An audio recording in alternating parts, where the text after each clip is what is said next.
Welcome to me ఇంటి వంట by Lakshmi. మీ ఇంటి వంటలో ఈ రోజు బిర్యానీ మసాలా పౌడర్ ని ఇంట్లోనే చాలా సింపుల్ గా ఎలా ప్రిపేర్ చేసుకోవాలో చేసి చూపిస్తున్నాను.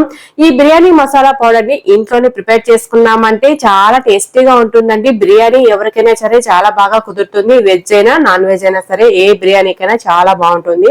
ఇక మనం లేట్ చేయకుండా వీడియోలోకి వెళ్ళిపోదాము. ముందుగా స్టవ్ మీద కడాయి పెట్టేసుకున్నాను. ఇందులో 1 కప్పు ధనియాలు వేస్తున్నాను. అలాగే 15 నుంచి 20 వరకు బిర్యానీ ఆకులు కూడా వేసుకొని పెద్దవిగా ఉంటే ఇలా తుంచేసి వేస్తున్నాను. ఇందులోనే 10 నుంచి 15 వరకు కాశ్మీరీ రెడ్ చిల్లీస్ ని వాడాను మంచి కలర్ రావడం కోసం. మీకు ఇష్టం లేకుంటే మామూలు ఎండుమిరపకాయలు కూడా వేసుకోవచ్చు. ఇవన్నీ క్రిస్పీగా వచ్చేంత వరకు వేయించేసుకొని ఒక బౌల్లోకి వేసేసుకుంటున్నాను. ఇప్పుడు ఇదే కడాయిలోనే 2 టేబుల్ స్పూన్ల వరకు దాల్చిన చెక్క, 2 టేబుల్ స్పూన్ల వరకు లవంగాలు కూడా వేస్తున్నాను. 2 టేబుల్ స్పూన్ల అనాస పువ్వు, 1 టేబుల్ స్పూన్ పచ్చ యాలకులు, 1 టేబుల్ స్పూన్ నల్ల యాలకులు వేస్తున్నాను. 2 జాజికాయలు, 2 టేబుల్ స్పూన్ల రాతి పువ్వు, 2 టేబుల్ స్పూన్ల జీలకర్ర, 2 టేబుల్ స్పూన్ల వరకు మిరియాలు కూడా వేస్తున్నాను. 2 టేబుల్ స్పూన్ల షాజీరా, 2 టేబుల్ స్పూన్ల వరకు సోంపు కూడా వేస్తున్నాను. అలాగే 2 టేబుల్ స్పూన్ల జావిత్రి కూడా వేసుకొని స్టవ్ ని లో టు మీడియం ఫ్లేమ్ కి అడ్జస్ట్ చేసుకుంటూ వీటిని దూరగా వేయించేసుకోవాలి. ఇవన్నీ వేసుకునేటప్పుడు స్టవ్ ఆఫ్ చేసుకుని వేసుకోవాలి. వేసుకున్న తర్వాతే స్టవ్ ని లో ఫ్లేమ్ లో పెట్టేసుకుని దూరగా వేయించుకోవాలి. కొద్దిగా వేగిన తర్వాత ఇందులో 5 నుంచి 7 వరకు మరాఠీ మొగ్గలు కూడా వేసుకొని ఇవన్నీ కూడా దూరగా మంచి సువాసన వచ్చేంత వరకు వేయించేసుకోవాలి. ఇక స్టవ్ ఆఫ్ చేస్తాము అన్నప్పుడు 2 టేబుల్ స్పూన్ల వరకు కసూరి మేతి కూడా వేసుకొని ఒక్కసారి అలా కలిపేసి స్టవ్ ఆఫ్ చేసుకోవాలి.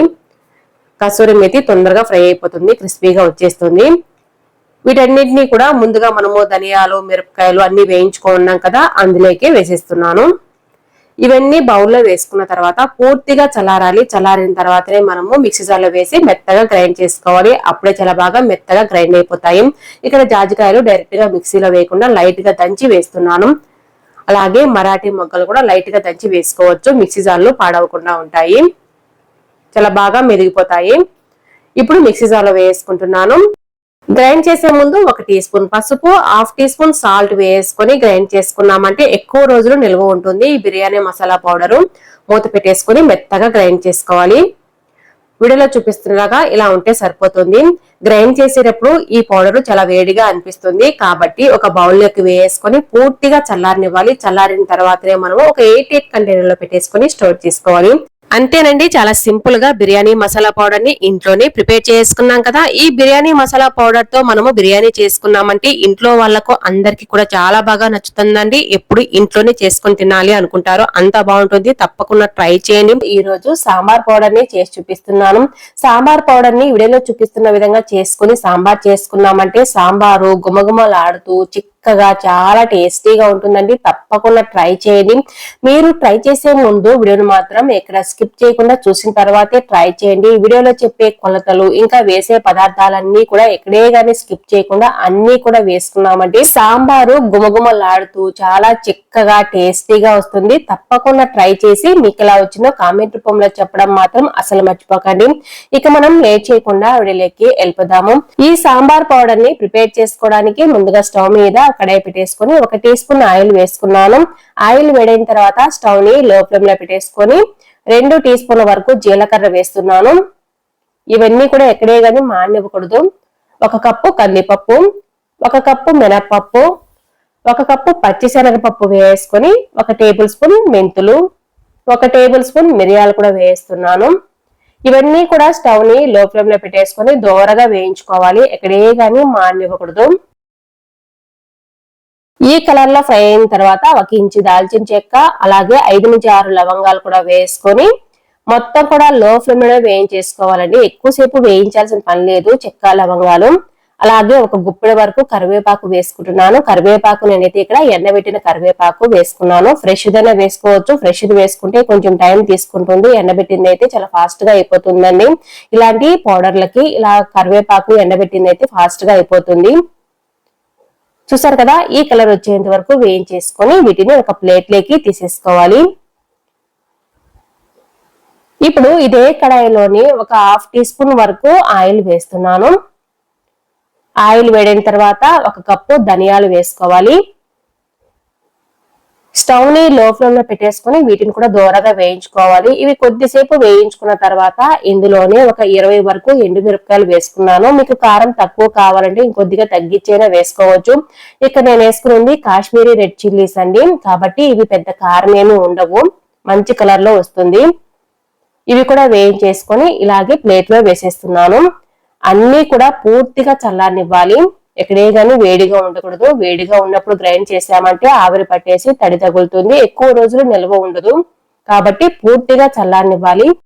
పూర్తిగా చల్లారిన తర్వాత ఒక మిక్సీ జార్ తీసుకున్నాను. మిక్సీ జార్ కూడా ఎక్కడే గానీ చెమ్మ అనేది ఉండకూడదు. ఈ పౌడర్ ఎక్కువ రోజులు నిల్వ చేసుకుంటాం కాబట్టి మిక్సీ జార్ లో ఒకేసారి అన్ని వేసుకోకుండా కొద్ది కొద్దిగా వేసుకుంటూ గ్రైండ్ చేసుకోవాలి. ఇలా వేసుకున్న తర్వాత 1/2 టీ స్పూన్ పసుపు, 1/2 టీ స్పూన్ ఇంగు కూడా వేసుకున్నాను. అలాగే 1/2 టీ స్పూన్ సాల్ట్ కూడా వేస్తున్నాను. ఇప్పుడు మూత పెట్టేసుకుని మెత్తగా పౌడర్ లాగా గ్రైండ్ చేసుకోవాలి. చూసారు కదా ఎంత బాగా మెత్తగా పౌడర్ లాగా వచ్చేసిందో. మొత్తాన్ని కూడా ఇలాగే గ్రైండ్ చేసుకోవాలి. ఇప్పుడు ఇందులో నేను ఇంగువ, సాల్ట్, పసుపు వేసాను కదా, మిగతా వాటిలో వేయాల్సిన పని లేదు.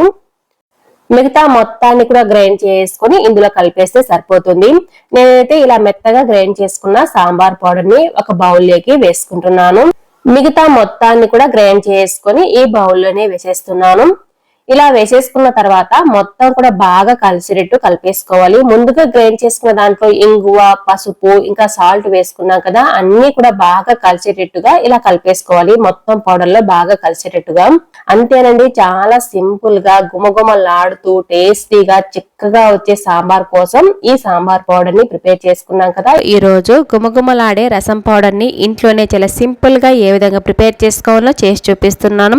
గుమగుమలాడటమే కాదు, ఈ రసం పౌడర్ తో రసం చేసుకున్నామంటే రసం కూడా చాలా చిక్కగా ఉంటుంది. రంగు, రుచి, చిక్కదనం అన్నీ కూడా పర్ఫెక్ట్ గా ఉంటాయి. తప్పకుండా ట్రై చేయండి. ఇంకా మనం లేట్ చేయకుండా వీడియోకి వెళ్ళిపోదాము. ఈ గుమగుమలాడే రసం పౌడర్ ని ప్రిపేర్ చేసుకోవడానికి ముందుగా స్టవ్ మీద ఒక కడాయి పెట్టేసుకున్నాను. ఇప్పుడు ఇందులో 1 కప్పు ధనియాలు వేసుకుంటున్నాను. అలాగే 1 కప్పు కరివేపాకును బాగా కడిగేసి తుడిచి వేసుకోవాలి. కరివేపాకు వేసుకోవడం వల్ల రసం పౌడర్ అనేది చాలా గుమగుమలాడుతూ ఉంటుంది. ఇప్పుడు స్టవ్ని లో టు మీడియం ఫ్లేమ్కి అడ్జస్ట్ చేసుకుంటూ కరివేపాకు క్రిస్పీగా వచ్చేంత వరకు ఈ విధంగా డ్రై రోస్ట్ చేసుకోవాలి. చూస్తారు కదా, ఇక్కడ మనకు కరివేపాకు అనేది బాగా క్రిస్పీగా వచ్చేసింది. ఇలా క్రిస్పీగా వచ్చిన తర్వాత ఇప్పుడు వీటిని ఒక ప్లేట్లోకి తీసేసుకోవాలి. ఇదే కడాయిలో 1/2 కప్పు కందిపప్పు, 1/2 కప్పు శనగపప్పు కూడా వేసుకున్నాను. స్టవ్ను లో టు మీడియం ఫ్లేమ్కి పెట్టేసుకొని దోరగా వేయించుకోవాలి. ఎక్కడే కానీ మాడకూడదు. ఈ పప్పులు కూడా బాగా గుమగుమలాడుతూ వచ్చేస్తాయి. ఇలా వేయించుకున్న వాటిని ముందుగా వేయించి పెట్టుకున్న ధనియాల్లోనే వేసేసుకున్నాను. ఇదే కడాయిలో 1/2 కప్పు జీలకర్ర, 1/2 కప్పు మిరియాలు కూడా వేసుకున్నాను. ఇప్పుడు ఇందులోనే 10 నుంచి 12 ఎండుమిరపకాయలు కూడా వేసుకోవాలి. తొడాలు తుంచేసి వేసేసుకోవాలి. ఈ మిరపకాయలు అనేటివి బాగా కారంగా ఉన్నాయి కాబట్టి నేను 10 నుంచి 12 వేసుకున్నాను. మీకు ఎక్కువ కావాలంటే కొద్దిగా ఎక్కువ వేసుకోవచ్చు. 1 టీ స్పూన్ మరాఠీ పువ్వు వేస్తున్నాను. ఈ మరాఠీ పువ్వు వేసుకోవడం వల్ల రసం అనేది చాలా బాగా మంచి ఫ్లేవర్లో వస్తుంది, గుమగుమలాడుతూ. తప్పకుండా ట్రై చేయండి.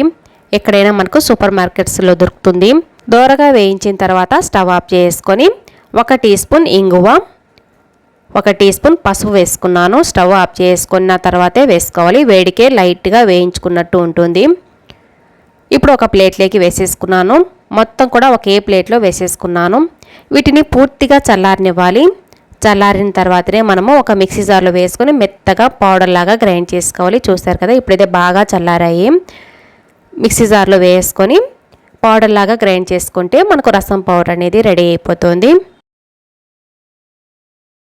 వీడియోలో చూపిస్తున్నట్లుగా ఈ విధంగా మెత్తగా గ్రైండ్ చేసుకోవాలి.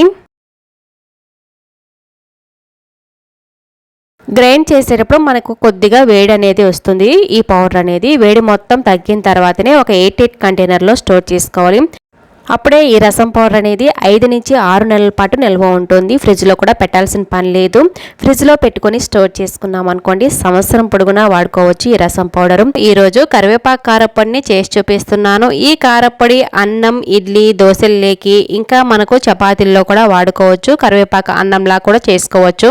ఇక మనం లేట్ చేయకుండా వీడియోలోకి వెళ్ళిపోదాము. ఈ కారపొడి ప్రిపేర్ చేసుకోవడానికి ముందుగా స్టవ్ మీద ఒక కడాయి పెట్టేసుకొని 1 టీ స్పూన్ ఆయిల్ వేసుకున్నాను. ఆయిల్ వేడిన తర్వాత 2 టేబుల్ స్పూన్ల పచ్చిశనగపప్పు వేసుకుంటున్నాను. 2 టేబుల్ స్పూన్ల మినపప్పు, అలాగే 1 టీ స్పూన్ జీలకర్ర వేసుకొని 1/2 టీ స్పూన్ మిరియాలు కూడా వేసుకుంటున్నాను. ఇదంతా మనము స్టవ్ని లో ఫ్లేమ్లో పెట్టుకొని చేసుకోవాలి. 1 టేబుల్ స్పూన్ ఆవాలు, 10 నుంచి 12 ఎండుమిరపకాయలు కూడా వేసుకొని స్టవ్ను లో టు మీడియం ఫ్లేమ్కి పెట్టేసుకొని వేయించుకోవాలి. అలాగే 1/2 టీ స్పూన్ మెంతులు కూడా వేసుకున్నాను. 1 టేబుల్ స్పూన్ ధనియాలు కూడా వేసుకున్నాను.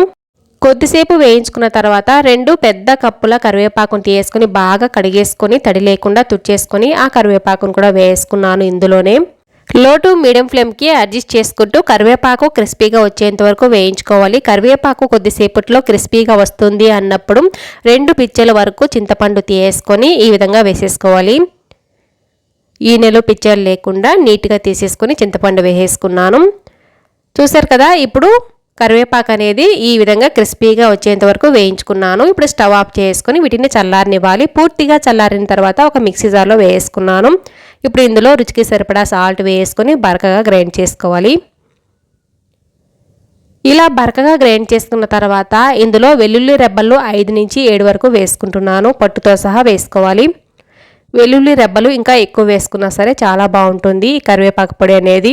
డైరెక్ట్గా మనము కరివేపాకు పొడిని ఈ విధంగా చేసి పెట్టుకున్నామంటే ఎప్పుడు కావాల్సింటే అప్పుడు కరివేపాకు అన్నాన్ని ప్రిపేర్ చేసుకోవచ్చు.